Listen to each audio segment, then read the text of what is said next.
Page 32, Shiur 34. Toujours dans Bi'ur Midat Hazirizu. Veine anachnu ro'im be'enenu. כמה וכמה פעמים שכבר ליבו של האדם יודע חובתו מתעמת אצלו מה שראוי לו. Combien on voit des fois la personne, il sait combien il a à faire et qu'est-ce qui est bien pour lui de faire. Le'atzalat nafsho, pour sauver son âme, uma shechova alav mitzad boro. Et qu'est-ce qu'il est obligé par rapport à l'obligation de son créateur. Afal piken yanicheu, il va le laisser. Alors d'abord, il faut savoir que le Ramchal ici, il donne au passage un grand secret. Les gens, ils pensent que on fait les mitzvot pour Dieu. Kadosh Baruch Hu, il n'a pas besoin de ta mitzvah. Hachem, il n'a pas besoin de Shabbat. Hachem, il n'a pas besoin de tes tzitzit. Hachem, il n'a rien besoin. Kadosh Baruch Hu, il est shalem avec ou sans. Kihu Shemi Bdo Vdo. Hachem, son nom, il est intouchable. Kadosh Baruch Hu, il peut lui arriver. Que tu fais des mitzvot, tu fais pas des mitzvot, tu vas pas l'énerver, tu vas pas le fâcher, tu vas pas le rendre heureux. Comme le Rambam il écrit dans le Chod Yesod HaTorah, dans le Chod Deot, que le Akadosh Baruch Hu, il a pas des feelings, Akadosh Baruch Hu, il a pas des sentiments. Ah, ça me fait plaisir. Ah, je suis content. Ah, je suis triste. Tous ces éléments-là sont seulement humains. Hachem, il est divin. Et tout ce qu'on peut voir dans la Torah, fâché, joyeux, c'est seulement des façons que la Torah, elle parle pour que l'homme y comprend. Mais Akadosh Baruch Hu, il a pas des sentiments. Les mitzvot, elles sont seulement pour l'homme. L'homme, il a besoin des mitzvot, les hatzalat nafsho, pour sauver son âme. Le but des mitzvot, il n'est que pour l'homme. Pour Akadosh Baruch Hu, dans la bria, il en a rien à faire. Est-ce que toi, tu fais Shabbat, tu fais pas Shabbat? Mais toi, tu en as à faire. Maintenant, lui, Akadosh Baruch Hu, ça va rien lui changer d'Akadosh Baruch Hu. Ok? C'est comme un homme, il est chez lui à la maison, dehors, il y a un gars qui marche tout nu. Il fait froid, il fait moins 50. Moi, je suis chez moi. Moi, j'ai chaud. Lui, il est tout nu dehors. Il fait moins 40. Il va attraper une pneumonie. En quoi ça me dérange? Si j'ai pitié pour lui, alors je vais lui avoir pitié pour lui. Tu vois un chat, un chien, un écureuil qui passe, ça te touche même pas. Loba alecha velo morid. Eh ben, kaviachol, akadosh baruch Hu. La seule chose qu'il a, c'est parce que lui, il veut ton bien. Akadosh baruch Hu, il est merachem alecha. Akadosh baruch Hu, il veut seulement que toi, tu as un sachar, que toi tu sois bien. Akadosh Baruch Hu, il veut sauver ton âme. Mais par rapport à Hachem, il faut savoir que Boré Olam, lui, ça le dérange en rien du tout. Et il faut bien savoir ça, en ne croyant pas que je fais du bien à Dieu. Akadosh Baruch Hu, il n'a pas besoin de ton bien. Akadosh Baruch Hu, c'est lui qui te donne du bien, et c'est pas toi qui te donne du bien. Pareil, sur le Piur Tfila, quand on dit Baruch Ata Hachem, traduction, les gens ils traduisent béni sois-tu éternel. Non, Dieu, il n'a pas besoin de ta bracha. Tu es pas assez grand pour bénir Dieu. C'est toi, c'est pas béni sois-tu éternel, c'est source bénédiction que tu es Akadosh Baruch Hu. Mekor Hashefa ve'abracha. Akadosh Baruch Hu, il est source de bracha. C'est pas toi qui bénis Akadosh Baruch Hu. Donc le but des mitzvot, 1, c'est pour sauver son âme. 2, c'est par rapport à Yirat Hashem. Akadosh Baruch Hu, il a été metzavé quelque chose. Dieu, il a ordonné quelque chose. Et parce que Hashem, il a ordonné par rapport à la Yirat Shamayim, on est mechouyav d'écouter. Parce que nous sommes infiniment rien. Et Akadosh Baruch Hu, il est infiniment grand. Et vu que toi, tu es infiniment rien de rien et moins que rien, et même rien, c'est déjà trop par rapport à ce qu'on est, et Akadosh Baruch Hu, il est grand, il n'y a même pas un titre, comment expliquer comment il est grand. Alors comment toi, l'infiniment petit, tu peux aller à l'encontre de la grandiose d'Akadosh Baruch Hu. Ça, c'est la raison pour qu'on doit se les mitzvot. Donc, faire les mitzvot, c'est juste pour la hamid. C'est Akadosh Baruch Hu, mais ça, c'est par rapport. Mais pour nous, il y a Hachem, ça ne change rien. C'est juste pour nous. Et là, l'homme mechesron akarat achovai, et pas parce que il ne comprend pas l'obligation. Velo lishum ta'amacher. Il y a beaucoup de gens qui disent Shabbat. Oui, Rabbi, tu as raison, c'est Shabbat. C'est important, Shabbat. Oui, Rabbi, c'est vrai, Rabbi, tu as raison, Shabbat. Mais quand est-ce que tu veux que je fasse le shopping? Ah, ça va, la semaine prochaine. Il comprend l'importance. Il fait qu'il douche. Comme il dit le Rav Ovadia Yosef, il y a beaucoup de gens qu'aujourd'hui, on peut pas dire parce qu'ils sont Mechalel Shabbat qu'ils sont pas dans le clan d'Israël. Après là, celui qui est Mechalel Shabbat, il est comme un goy. Il faut savoir, il a dit Nim de goy, son vin il est Nesser, il peut pas compter au minyan. Mais, il dit Rav Ovadia, tu vois les gens, tous les vendredis soirs, synagogue. vendredi soir, kidouche, Shabbat matin, synagogue. Tu peux pas dire qu'il croit pas en Dieu. C'est pas possible. La preuve, il fait kidouche, il fait le motzi, il va se bagarrer avec sa femme si elle peut faire la tchoukchouka. Ouais. Donc ça veut dire que c'est ceux qui croient en Kadosh Baruch Hu. Seulement, alors pourquoi il est Mechalel Shabbat? Parce qu'il croit pas. Et ceux qui croient, Shabbat, il va aller acheter jusqu'à fin fond de la ville pour avoir les chalotes. Il va aller à Miami, il va prendre avec lui les chalotes et les jus de raisin pour pouvoir faire le geffen. Obligé. Alors pourquoi il fait? Une raison. La fainéantise. C'est pas parce qu'il comprend pas Hachem. Il comprend Hachem, il comprend la gravité, il sait l'importance. Et la raison, quand est-ce que je vais aller à Walmart? Il n'y a pas le temps après, ok? Alors c'est pour ça la fainéantise de la chose. Et la mipnei shekevud hatzala hatzela mitgaberet alav, la lourdeur de la fainéantise. Vareu omer. Alors la personne a dit ochel kim'a, c'est une gemara dans Brachot. La gemara a dit pourquoi un homme quand il rentre à la maison le soir, s'il va pas à un minyan kavua, si un homme il n'est pas kavua dans un minyan, il n'a pas le droit de manger quand il rentre à la maison. Il est interdit de manger jusqu'à qu'il fait arvit. Pourquoi? Dis-le à Gemara, une personne dit ochel kim'a, je vais manger un petit peu. Oshen kim'a, shan kim'a veut dormir un petit peu, il mange un peu, il dort un peu, et après, le sommeil il le prend, et il se réveille le matin, et il a raté Shahar, il a raté Arvit, il a raté Krat Shema, il a tout raté. La Torah nous dit que le Yetzirah, eh bien, il mange une goutte, et une goutte, et une goutte, et après il te mange. La Gemara a dit que c'est important, c'est pour ça qu'il faut avoir un minyan kavua, et même beaucoup de gens, les maïs, c'est préférable de prier Arvit tout de suite quand on peut Arvit, si on a peur de s'endormir, pour ne pas rater la tefila. Le Yetzirah, il nous dit, mange un peu, allez, c'est pas grave, allez, bois un peu, allez, dors un peu. Allah, il a tset mi beti. Après, il veut dire quoi? Maintenant, en plein hiver, allez, je suis rentré à la maison, j'ai enlevé les chaussures, j'ai enlevé les bottes, surtout au Canada, en hiver, tu as les bottes, le manteau, t'es là, arrête que ça prend 15 minutes pour t'habiller. Après, tu as mangé, tu as le ventre bien plein, Baruch Hashem. Après, tempête de neige dehors, tu dis, allez, encore, on va nettoyer la voiture. Ça, on fait pas vite. Et après, on rate vite. Tu sais pas que c'est important à vite? Bien sûr, tu sais que c'est important à vite. Alors, pourquoi tu l'as raté? Ça y est, je suis fatigué, la journée, les enfants. Rabbi, ce matin, j'en pouvais plus ce soir. Là, pourquoi tu n'es pas parti directement faire vite au minyan? Mais moi, j'avais faim. Quand pour que tu as faim, tu as raté minyan? Eh ben, ça y est, Tsarara. Béhémet, quand il réfléchit, il dit, mais je suis fou. J'ai raté la tefila pour un bout de poulet. Comment c'est possible que le poulet, il est mieux que je m'en mais je suis un malade mental. T'as raison. Mais quoi? Le Tsarara, il te mange. T'attrape doucement, doucement, et après t'arrives. Et j'ai déjà enlevé mon pantalon, je me suis mis en t-shirt, j'ai enlevé mes babouches. Echacha el bashena. Comment je vais me rhabiller? Chama azaba olam. Après, il va dire, des fois, c'est l'inverse. Il est en hiver, il dit, il fait chaud, j'ai enlevé ma chemise, je me suis mis en short. Même allez, c'est mieux de faire? Même Yachid, faire vite que si tu as peur de rater, bien sûr, si tu sais que tu n'as pas la synagogue, tu n'as pas le droit de manger. Faire vite, après tu manges. Mais exact. Mincha, ça c'est problématique ou tu peux faire Mincha, manger et après faire vite? Tu peux faire vite après si tu as minyan. Pareil, la personne, quand elle a chaud en été, il a les mêmes excuses. En été, il fait chaud, en hiver, il fait froid. En printemps, il pleut, ça fond la neige, en automne, il pleut. Il y a toujours des excuses pour pas avoir. Chez les chassidim, ils avaient l'habitude de jamais enlever la veste durant toute la journée. Pourquoi? Une des raisons, c'était pour qu'il n'a pas le Yetzirah d'enlever et de la remettre. Ok? Comme ça qu'ils avaient gardé la veste, ils gardaient le chapeau. Ils se déshabillent pas cher qu'ils vont dormir. Comme ça, quand ils vont aller vite. Chez Sepharad, c'est pas très connu ça, en tout cas à Montréal. Et pourtant, chez Ashkenazim, oui. Tu vas vendredi soir, par exemple. Vendredi soir, dans tous les Mekomot Torah, surtout en hiver, tu rentres, tu viens chez nous à Yeshiva, au Kollel, à Midrash, c'est plein. Tu vas à 8h du soir au Kollel, il y en aura 200 personnes qui viennent étudier.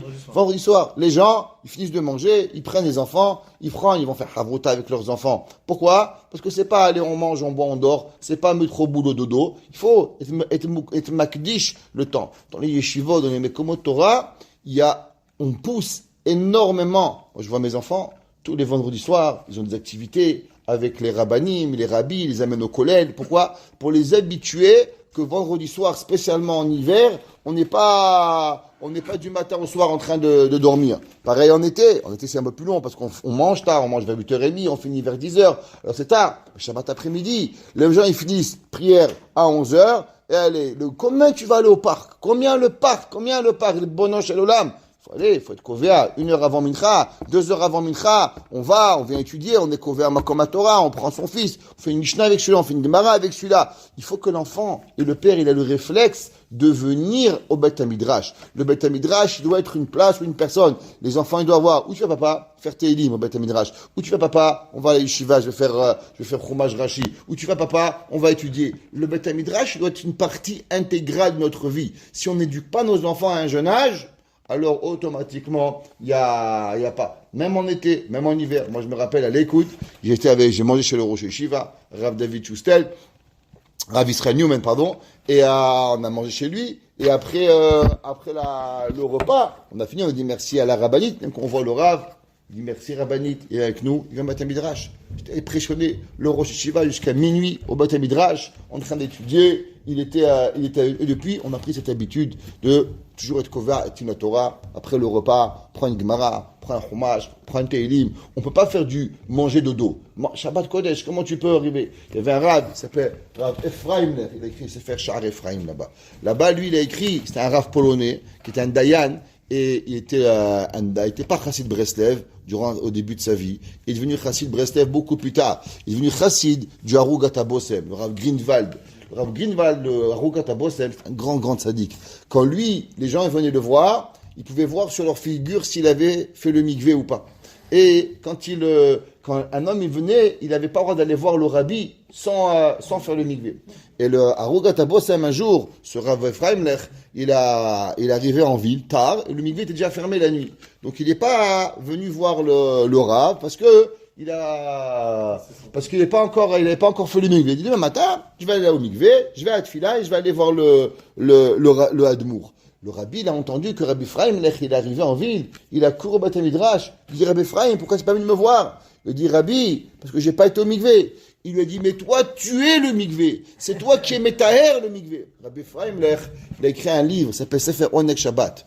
Et dans son Sefer là, à part Shar Ephraim, il y a un Sefer qui s'appelle Oneg Shabbat, où là-bas, il a dit que le jour où il a compris l'importance du Shabbat, il n'a plus jamais dormi 1 minute le Shabbat. Pourquoi? À cause qu'il voulait Chapterain, encore un peu du Shabbat. Comment il s'appelle? Le Ben Ishraï, il est écrit dans Parashat Ekev et il dit Kotal Torah keneged kulam. Il dit alors une personne qui étudie la Torah, elle est plus importante que toutes les mitzvot. Qui c'est qui a une calculatrice?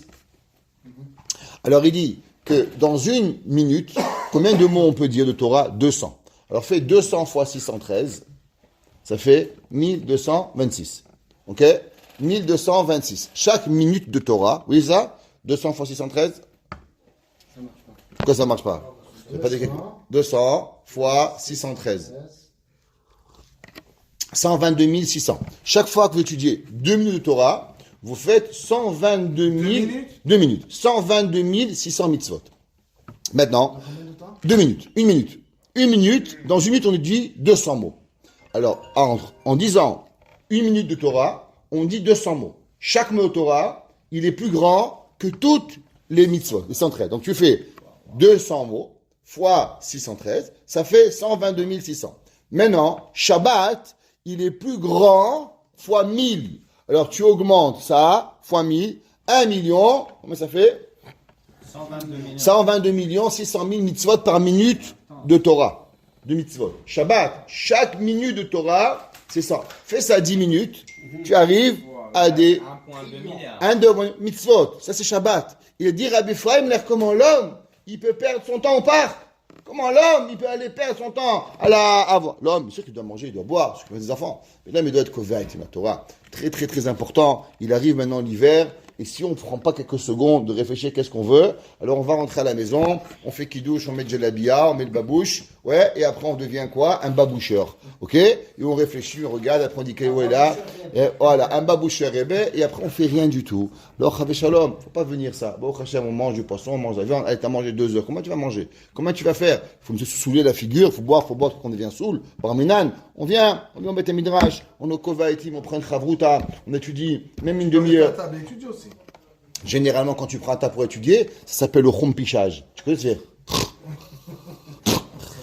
Ok? Ça s'appelle du chompichage. Et à part ça, c'est pas un chinour pour les enfants. La personne, elle doit voir les enfants, ils disent, papa, où tu vas? On va à la yeshiva. Même une demi-heure, on marche avec les enfants, on va à la yeshiva, on ouvre une gemara, on revient. C'est un chinour incroyable que les Ashkenazim, ils nous ont à y prendre. Il faut apprendre de eux, Béhémet. Il doit dire, Zohacham, Alomed, Mikol Adam, du Olama Yeshiva, à combien on doit apprendre de eux. Que là, le Beth Midrash, il est leur maison. Le Beth Midrash, c'est là-bas qu'ils vivent, ou le maximum de temps qu'ils peuvent y passer, alors ils vont apprendre. Pareil ici, Vechol, ouais, Chama Aza Baolam, Hakara Rabba Okshamim, il fait beau, il fait chaud, Vekol Sharam Talot Vatoanot, et toutes les possibilités, Asher Pia Atzelim Male Bahem, comme il disait le Rosh Yeshiva, le livre des excuses des feignants, il n'est pas encore terminé. Ils ont tous les jours une nouvelle excuse. Ou benkar, à Torah munachat. Et à la fin de tout, la Torah, elle est posée. Elle n'est pas faite. Va avoda, mais vous telet. Et généralement, ces gens-là aussi, ils étudient pas, mais aussi pour leur travail, ils sont feignants. Et leur midot, vea adam, ozev et boro. Et les gens, ils abandonnent à Kadosh Baruch Hu. Les gens, ils savent pas. Shabbat, par exemple, c'est une avoda. On se lève le matin, le vendredi, tôt, pour aller faire les courses qu'on a besoin. Après, surtout en hiver, on commence à voir l'hiver rentrer tôt. L'homme doit rentrer, il doit aller au mikvé, il doit être metaher atzmo, il doit penser à Kadosh Baruch Hu. Il rentre à la maison, il voit quel habit il va mettre, il se prépare, c'est pas dernière seconde, il prépare les bougies, les néros de sa femme, il met la table. Chez nous, dans la maison, on met la table mercredi soir. Mercredi soir, la table, elle est mise. Pourquoi? C'est marqué dans le Chida. Le Chida, il ramène que, c'est marqué que la personne, s'il est hayav du Gehinam, alors on l'enlève du Gehinam Shabbat. Il demande le Chida à partir de quand on le sort du Gehinam pour Shabbat. Il dit à partir du moment où lui commençait la première préparation de Shabbat. Alors chez nous à la maison, on met la table mercredi soir. Dès qu'il vient mercredi soir, on met la table. Si parmi nous on est chayav de Gehinam, au moins mercredi soir déjà on va sortir du Gehinam. Hein. Qu'est-ce qu'on va faire? Préparer les plats et les fourchettes et tout. Toute la table, elle est mise. A à Z. Tu manges durant la semaine. Cuisine. Tu manges pas ça à manger toi? C'est toi ça à manger. Et quoi? Et la semaine tu manges ça à manger? Ah non, cuisine. Il n'y en a pas de... Ah ouais. Alors on prépare tout.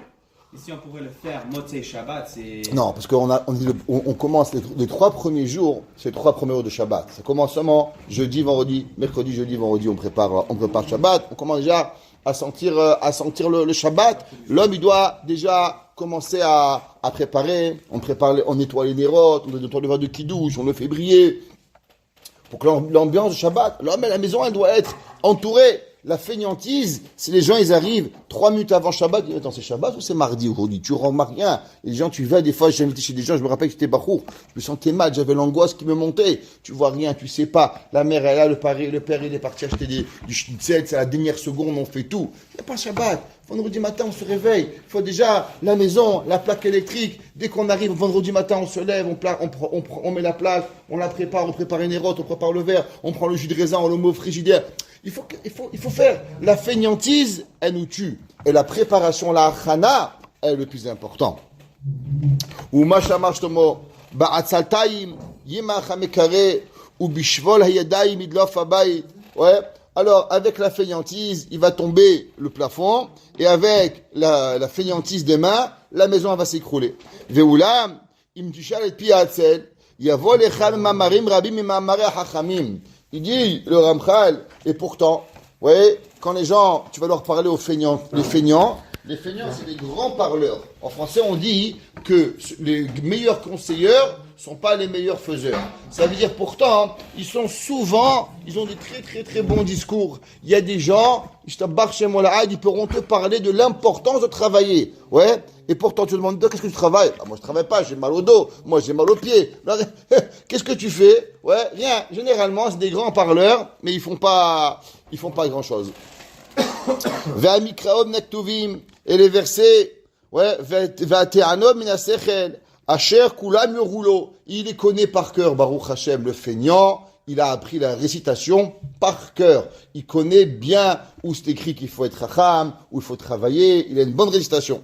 Veu anenu roe she'en ate'anot ha'em va'te'amim ha'em noladim lo mipnei shikul da'ato. Il comprend pas que lui doit avancer, que lui il doit faire.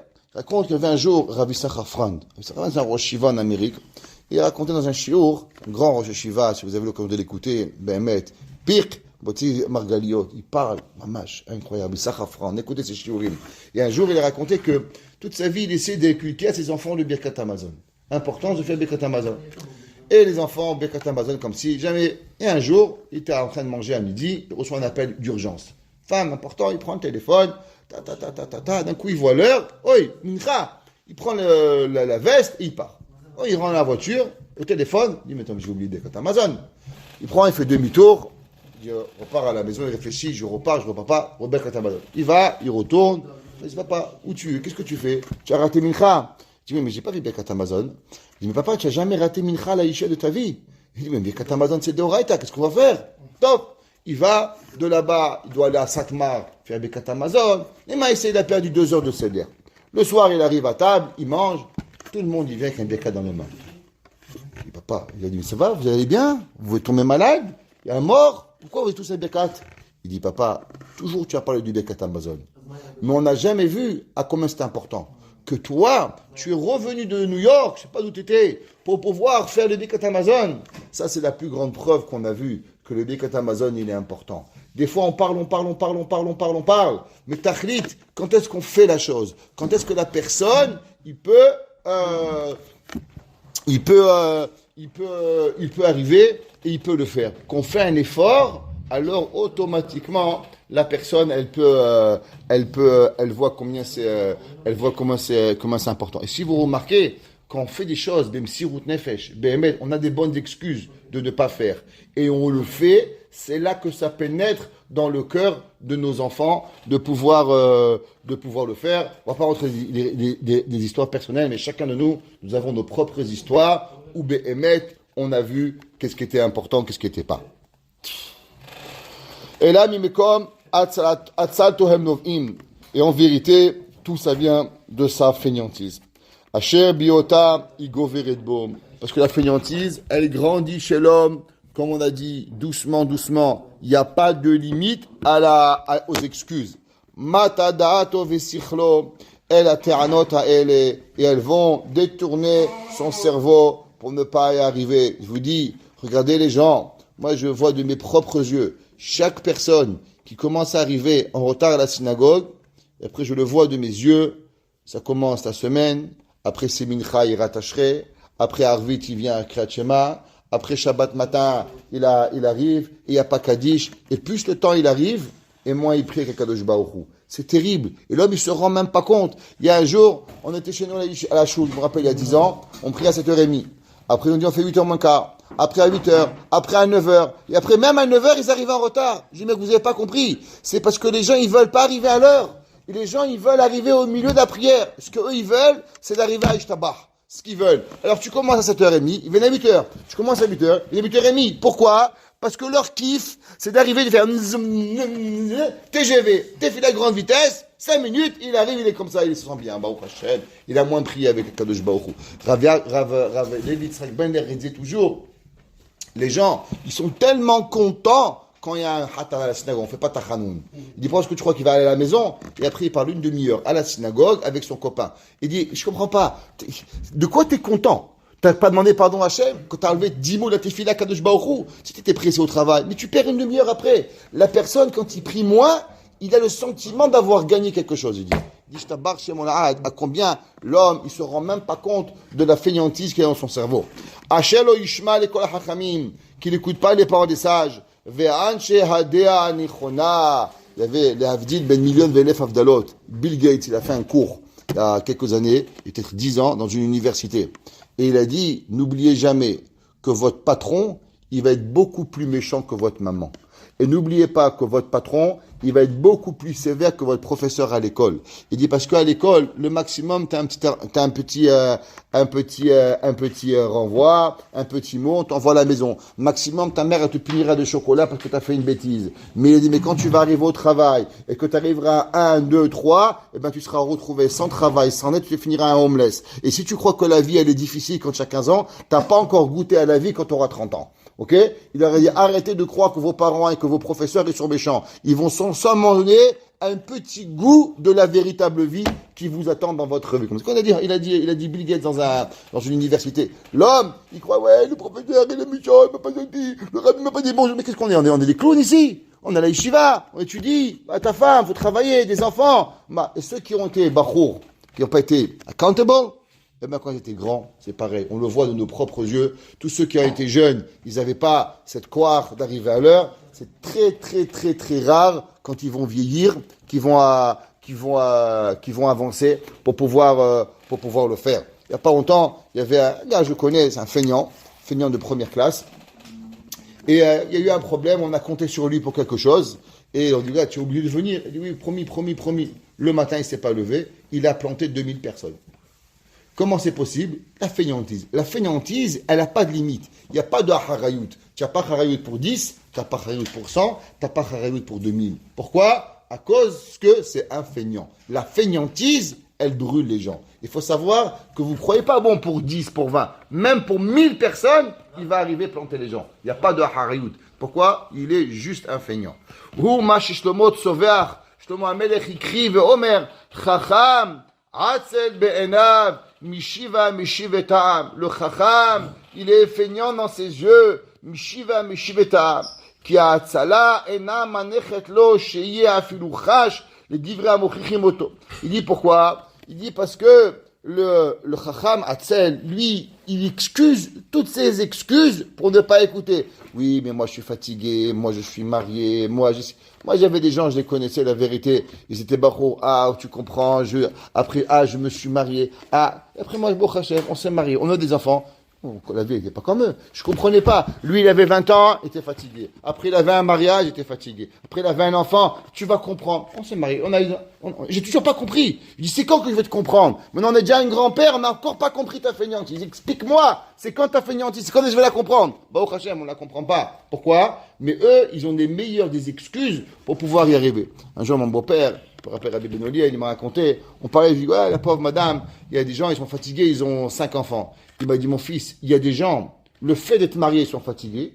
Le fait d'avoir un enfant, ils sont épuisés. Et on a le fait de penser qu'ils vont avoir un enfant, ils sont déjà morts. Il m'a dit, il faut que tu comprennes qu'il y a des feignants, que dans la tête, le fait d'avoir une responsabilité, ils sont déjà fatigués. C'est ni un. Et il m'a dit à des gens, ils auront 15 enfants, ils seront debout à 6 heures du matin, ils seront des piments toute la journée, ils seront pas fatigués. Il m'a dit, c'est un mindset, ce que tu penses dans ta tête, comment tu veux te comporter avec la vie. Est-ce que tu as envie que ta vie, elle soit une vie d'excuses? Ou est-ce que ta vie, tu as envie que ta vie, c'est toi qui vas contrôler la vie? Rav Arban Twilski, il dit qu'il y a 2 genres de personnes dans la vie. Il y a des gens qui sont des figurants, et il y a des gens qui regardent. Et qu'est-ce que ça veut dire? Il y a des gens, ils sont au cinéma, ils voient le film qui passe. Le film, il bouge, il marche, et ils voient le film. Et pourtant, dans le film, il y a des gens qui marchent. Et dans ta vie, c'est pareil. Il y a ta vie. Est-ce que tu veux voir ta vie défiler et elle passe devant toi, ou tu veux être proactif dans ta vie? Et ça, c'est la différence entre le feignant et la personne qui travaille. La personne qui n'est pas feignante, qui est travailleuse, elle veut être active dans sa vie. C'est comme elle veut être l'acteur du film. Ou bien non, il veut juste visionner le film. La femme, elle fait, les enfants, il fait, l'école, elle fait. Tous les jours, des excuses. 10 ans, moi j'étais directeur d'école, 10 ans, les mêmes familles, tous les jours des excuses. Aujourd'hui, leurs enfants, ils sont mariés. Les mêmes excuses, leur mari et leur femme, ils me rappellent ce que leur mère me disait il y a 25 ans, leurs mêmes excuses. Ça passe de père en fils. C'est une maladie qui se passe et ça continue. Pourquoi? À cause qu'ils n'ont pas compris qu'ils doivent être un acteur dans leur vie. Ils doivent prendre leur vie en main. Et c'est que Shlomo HaMelech, il écrit, il dit, Ela yarshov ha'akol etoivim ve'u levado chacham. Et généralement, l'excuse, c'est qu'il veut toujours nous expliquer, c'est que lui, il est intelligent et que nous sommes bêtes. Les gens qui disent, attends, je t'explique, généralement, c'est qu'il n'a rien compris à la vie. Il dit, Shlomo HaMelech, il voit tout le monde en train de travailler, lui, c'est un feignant, et c'est à lui qui veut venir nous donner des explications. Pourquoi? Parce que lui, il croit qu'il est dans la vérité. Et ça, quand un gars dit, attends, je t'explique la vie, t'as compris que le pauvre, il est malade, ça s'appelle une maladie. Baruch Hashem, ça ne s'attrape pas, cette maladie, mais en tout cas, on doit faire tout notre possible pour ne pas tomber dans cette folie et d'être un Oved Hashem, de servir Hashem. Et c'est une des raisons pourquoi mon cher Rabbeinu, comment il s'appelle? Eved Hashem. C'est quoi un Eved? Eved, c'est un travailleur. Quelqu'un me lachonne Oved, Eved Minashon Oved, la personne doit toujours être en constance pour pouvoir y arriver. Et jamais être d'une forme passive, mais du matin au soir d'être une forme active. Dans tout ce que l'on fait, on doit être actif dans la pensée, actif dans la parole, actif dans l'étude, actif, proactif, je dirais même plus, pour s'assurer de ne jamais tomber dans cette midara'a qui est là. Baruch Hana Leolam. Amen ve amen.